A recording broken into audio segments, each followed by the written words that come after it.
Seorang guru sedang mencari sebuah kamera tersembunyi yang terpasang di toilet perempuan. Ketika melihat siapa yang memasangnya, Pak Han menemukan bahwa guru seni kesukaan para siswi di sekolah inilah pelakunya. Pak Han mencoba ke rumah guru seni itu dan mendengar sebuah teriakan perempuan dari dalam rumahnya. Pak Han adalah pria yang tidak mengenal rasa takut. Dulu sebelum jadi guru, Pak Han pernah meninju atasannya sendiri karena berbuat curang sehingga membuat dirinya dipecat dari pelatih tinju.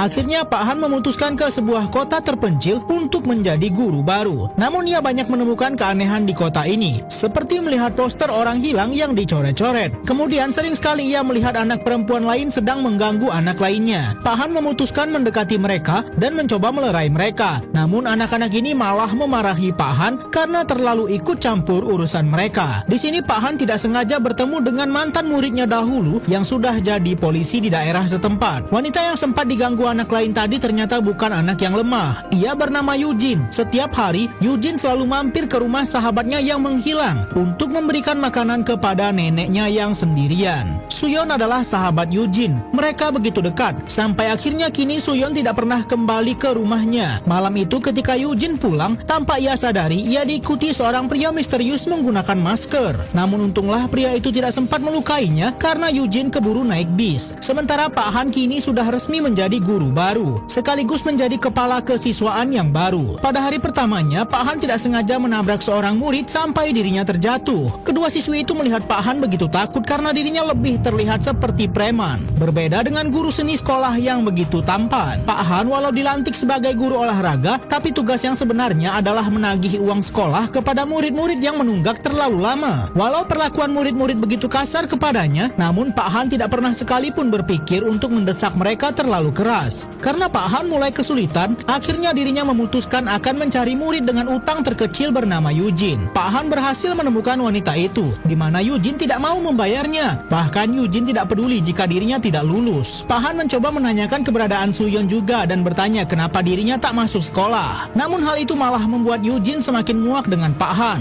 Eugene yang mencoba menempel poster Suyon di sekolah dimarahi gurunya karena tidak boleh menempel benda semacam itu tanpa seizinnya. Guru yakin Suyon hanya kabur dari rumah saja dan Pak Han melihat hal tersebut. Saat itu ketika Pak Han akan ke toilet, ia kaget mendapati seorang pria keluar dari toilet wanita. Bahkan Pak Han harus mengecek dulu. Ketika Pak Han sedang buang air, ia melihat Eugene yang kabur melewati pagar belakang. Pak Han memutuskan mengikuti anak itu. Dan ternyata Eugene sendiri sedang mencoba mencari temannya Suyon kepada orang-orang sekitar. Pak Han sendiri tidak sengaja bertemu calon gubernur yang baru saja sedang berorasi di wilayah tersebut. Pejabat itu sebelumnya ia temui di sekolah tempat dirinya mengajar sedang melakukan kunjungan. Eugene sendiri berbekal bukti yang ditinggalkan Suyon menemukan tempat kerja lama Suyon, yakni sebuah klub malam. Pak Han melihat anak itu sedang mencoba menerobos masuk ke dalam klub tersebut. Ternyata pemilik bar melihat Eugene dan kemudian menangkapnya. Tepat saat itu Pak Han juga datang untuk menyelamatkan Eugene. Bahkan ketika pemilik bar mencoba menangkap Pak Han,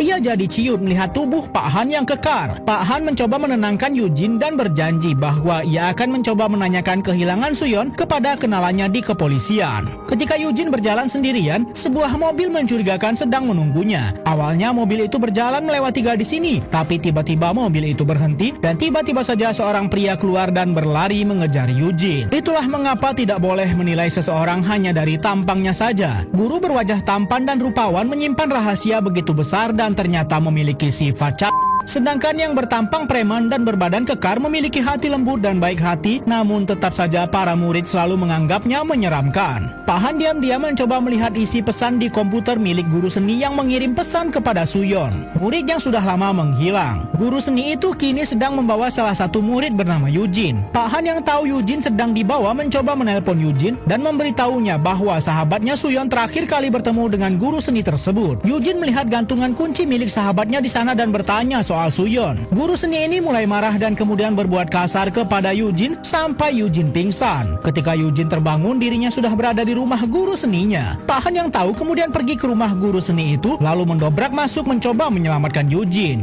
Belum sempat Eugene disembunyikan, Pak Han sudah berhasil masuk dan mencegah perbuatan guru seni itu lebih jauh. Guru seni itu memohon kepada Pak Han untuk tidak dilaporkan ke polisi. Guru seni itu beralasan bahwa malam ketika Suyon menghilang, ia memang mengajak anak itu untuk bertemu bertemu. Ketika guru seni itu mengajaknya pergi, Suyon menolaknya namun terlihat tampang Suyon yang berantakan. Pak Han mencoba mengikuti Suyon ke toilet dan menemukan HP Suyon yang hancur. Pak Han memarahi guru seni itu karena tidak langsung lapor polisi. Alasan guru seni itu adalah karena dirinya mencintai Suyon, itulah mengapa ia enggan melapor polisi. Setelah kejadian tersebut, Pak Han melapor kepada polisi, namun polisi tampak malas-malasan untuk menanggapi kasus hilangnya murid bernama Suyon itu. Mantan murid Pak Han juga meminta Pak Han untuk jangan terlalu mencampuri urusan ini karena polisi akan mengurusnya. Guru seni itu sendiri sudah dilaporkan ke polisi untuk diperiksa karena ternyata saat itu Eugene sudah menelpon polisi duluan. Di tempat berbeda, seorang calon gubernur tengah mendapat kabar dari anak buahnya. Ia mengabarkan bahwa anaknya membuat masalah dan ternyata guru seni ini adalah anak kandung si calon gubernur ini. Berita buruk soal guru seni ini sudah menyebar. Pelakunya tidak lain adalah Eugene yang mencari keadilan untuk temannya. Pak Han sendiri dipanggil menghadap si gubernur dan Pak Gubernur memberinya amplop sebagai uang untuk Pak Han tutup mulut dan tidak membahas masalah ini. Pak Han mengalami kebimbangan apakah ia akan menerimanya. Tak lama ketika Pak Han pulang, ia melihat ada polisi banyak sekali di dekat sungai. Ternyata tubuh Suyon yang selama ini menghilang ditemukan sudah tak bernyawa. Eugene yang ada di sana berteriak heboh karena pada akhirnya sahabat itu harus meregang nyawa atas perbuatan orang-orang jahat. Polisi yang merupakan anak didik Pak Han yakni Siwan diam-diam mendengar kedua detektif yang bertugas membicarakan bahwa Kapolsek meminta mereka untuk menutup kasus ini. Siwan kembali ke kantor dan diam-diam mencoba mencari berkas dan bukti soal kematian anak sekolah itu. Dia segera menelpon Pak Han soal ini, namun ternyata seseorang memukulnya dari belakang dan membuat Siwan pingsan. Ternyata dulu Suyon bekerja sebagai wanita karaoke di sebuah bar. Bapak Gubernur ternyata adalah pelanggan tetap dan ketika akan mendekati Suyon, ia baru tahu Suyon adalah murid SMA di sekolah miliknya. Ia marah kepada anak buahnya karena takut jika Suyon membocorkan kelakuannya. Diam-diam Suyon ternyata dibawa seseorang dari rumah Pak Gubernur dan ketika anak buah gubernur mencari keberadaannya, ia menemukan Suyon disekap oleh seorang pria yang ternyata si guru seni yang adalah anak kandung dari Pak Gubernur. Kini guru seni itu diam-diam menculik Eugene lagi dan menyekap gadis itu di ruang tersembunyi di rumahnya. Pak Han yang pemberani mencari keberadaan Eugene di tempat guru seni. Pak Han berhasil menemukan Eugene dan karena kerusuhan di rumah ini, Eugene tidak sengaja tertusuk kaca pecah. Pak Han berhasil melumpuhkan si guru seni dan akhirnya keluar dari sana membawa Eugene yang sekarat dan darahnya tak mau berhenti. Eugene sudah semakin kritis, namun Pak Han yang melihat televisi marah sekali ketika melihat Pak Gubernur yang sedang dilantik. Atas dasar kemanusiaan, Pak Han memutuskan menghabisi Pak Gubernur tersebut dan menangkapnya.